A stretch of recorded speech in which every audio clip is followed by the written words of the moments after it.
I'm going to start something completely different today, and I hope you guys enjoy this. I'm going to show off a little equipment. Are you ready to run a gun? It's time for blast off. Let's go.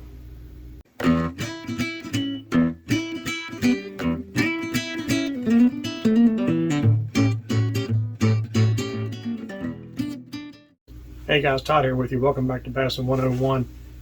I got some special features I'm going to do for a few weeks, maybe not quite in a row, but off and on here and there.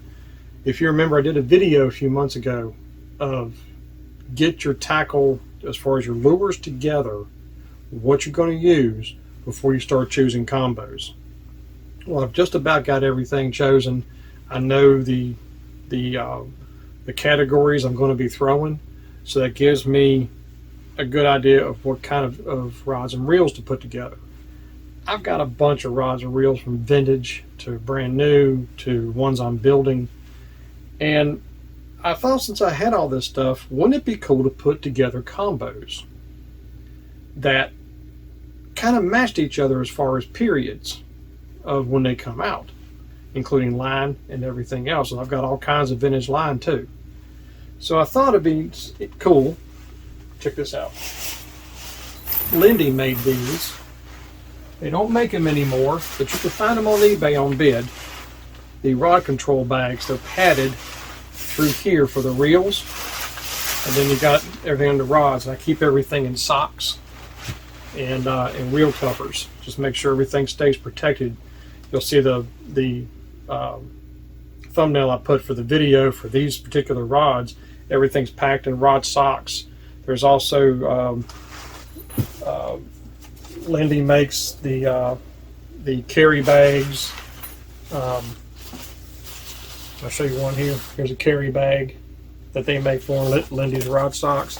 And I actually put the rod sock into that Lindy bag just to double protect everything, make sure they're not going to go anywhere.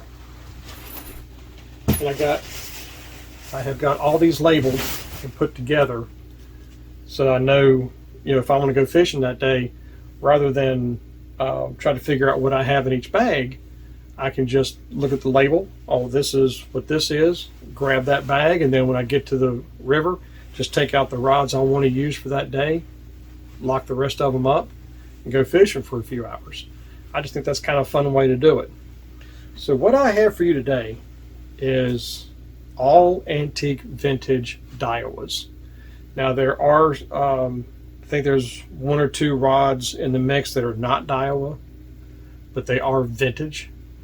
And everything is millionaires and old spinning rods. The line I use on these combos here, there's 1, 2, 3, 4, 5, 6, 7, 8. But the line I use in these is all original clear blue string,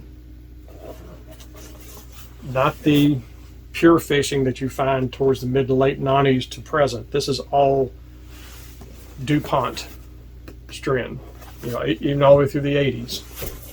I've got that as well, but this is all original DuPont strand on these things, clear blue, because back when I was growing up, that's what I threw.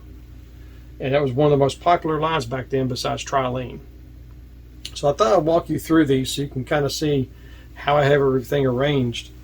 Start off with, for finesse, this is a Daiwa Strike. It's a 5.5 foot light action.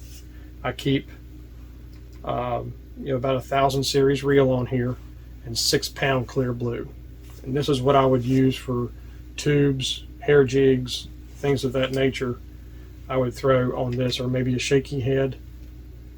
That's what I would use for a rod like this. And it's got really good backbone to it, but it's a very, very soft tip. The other spinning rod I have in the lineup is also a Daiwa Strike. This is a 5.5 foot, and this is a medium heavy. Now what I keep on this is 8-pound clear blue strand, and this has got an RG 1355, which was the first spinning reel I ever used as a kid. They came out around '83 with the, Daiwa started the whole trigger deal, and some of the rear control and the drag. But I use this for about anything: worms, Senkos. If I want to skip Senkos under trees, there's not much I can't throw on something like that. Now remember, my tackle is not, I'm not choosing my lures per combo. I'm choosing one box to put all my tackle in and all these different combos to throw that. So let's start off with the casting rods. This one here's got 12. This is an original Daiwa Apollo. This is a really good blank, but this is a medium action. Got a Daiwa Millionaire on here. This has got 12-pound clear blue on it. This one I can use crankbaits, small top waters. It's Kirby trying to get in the door. But yeah, poppers, crankbaits, shaky head worms, whatever I want to throw on this rod, I can definitely do that without any issues. Another one I've got. This is a Daiwa Strike Gold. This is a medium action, which I don't think has ever seen the water. This thing is in immaculate condition. It's a medium action.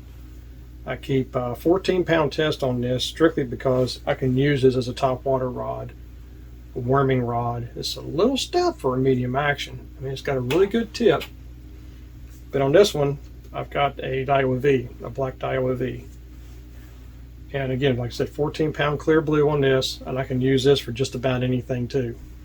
But I keep 14-pound on this medium action in case I do want to throw either a top water bait, or if I want to throw, say, a bomber in the brush piles, or even a Texas rig worm. I can throw on this rod too, because it's got really good backbone, and there's not much I can't throw on this.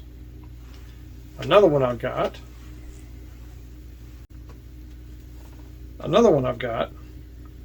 is a Daiwa Strike Gold. This is a Bill Dance edition. These are about 1982, and I actually got this rod brand new with the tag still on it off eBay. And I won the bid for this thing, and I actually got a really good price. This one, I've got another Red Millionaire.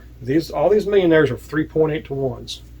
To me, that's actually a very comfortable retrieve speed. But with this one, I got a 14-pound clear blue on this one again. This is a medium heavy rod. This to me is jigs, bigger worms, or fish and brush piles. You know, there's spinner baits if you want to throw a spinner bait on here. But this is just a good medium heavy. These are all 5.5 footers. Everything here is 5.5 footers.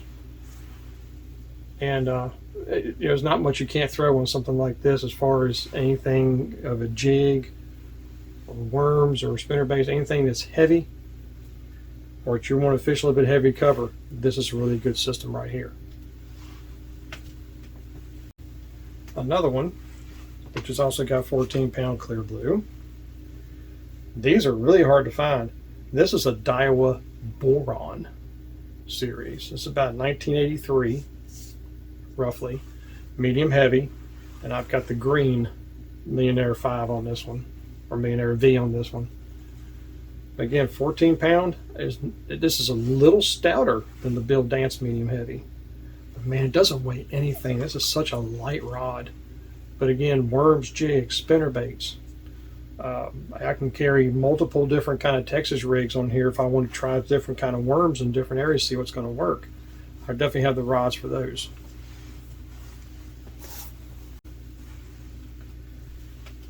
This one I love. This has got almost an extra fast tip on it and a really stout backbone. This is an original Daiwa Procaster graphite composite. Still very sensitive and very light. Again, I've got another Millionaire on this, but this one I have 17-pound clear blue on it, because this one I can throw a spinner bait and heavy cover. I can throw sluggos. I can throw, whatever I want to throw on this thing. I've got a really good stout backbone, but I've got a very soft tip that I can work different baits with. But I kind of like throwing spinner baits on this because, like I said, 17-pound, I can throw it heavier cover. And with that softer tip, I can just put my thumb on it, lay the rod down, lay that spinner bait right in the raw water without having a ripple. Buzz baits are good on this too. Just whatever I want to throw on this, this is a really good rod for that. With 17-pound test, I can throw it a little bit stouter cover.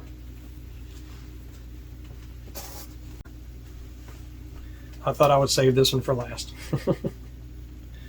This is a Skyline. And you guys remember Skyline rods? These were sweet, man. This is a medium action, and I got 10-pound test on this, because on something like this, it's a little bit softer, a little more moderate action, doesn't have a really fast tip on it. So with this, I can throw smaller worms, I can throw smaller crankbaits, topwater, tail spinners, spoons. I mean, 10-pound test, clear blue on here. I can throw anything in the smaller, lighter categories, and this is really good for that shaky worms, anything like that. So, the Skyline is, I had it sitting around for a while, and I really got to where I was like, man, I really want to throw that rod, because these are great rods. And this is around a 1981-82 series.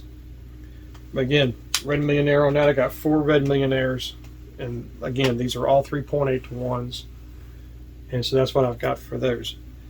So, like I said, 8 rods and reels. I can cover just about any kind of situation I want to with it's not just because I have 8 rods doesn't mean I have a box. It's just completely just jam packed full of lures. I really don't. I've actually narrowed my categories down quite a bit with just a few colors here and there. So I really haven't done a huge selection. But if I want to go out one day and have all 8 rods with me, hey, I can have 8 different lures and figure out what's going on. Or I might just be in the mood that day to throw just a couple of these, throw them in the boat, put the rest of them back in the truck, lock it up. So this is what I've done here. So this is what I call my classic series. That's what I have tagged the bag as. So I know it's my classics. These are all old rods, and they're all reels from the 70s with a couple of the early 80s in the spinning rods. And to me, that's just a great deal with clear blue strand. I just, it was a great line back in the day. It's actually the same thickness as Trilene XT, so it kind of is basically like a Trilene XT, just in a strand. And clear blue, just a line we used back in the day. Caught them back then. You can still catch them now. I don't know if I would fish in gin clear water, drinking water clear, but if I did, I'd probably go down to 6-pound. But I just like to go jump back sometimes and throw old stuff like this. So I just figured you guys might enjoy something like that. This is just one of 6 complete combo outfits that I have put together in these bags. And I plan on going over all 6 of them down the road. I'm still building my brand new stuff, so I'll eventually get to that too, which is probably what I'll use more than anything else, just because it's a lot lighter. It's easier on my wrists and my hands after 30 years of sheet metal. So but these old ones are a little stout, a little stiff, quite a bit heavy in the reel. But sometimes I like throwing stuff like this, little 5.5-foot pistol grips. Throw them all day long, doesn't bother me. I hope you guys enjoyed this, and like I said, I'll bring out some more combos as we go along. So until next time, guys, may the Father bless you and keep you in Yeshua's name, and as always, fish on.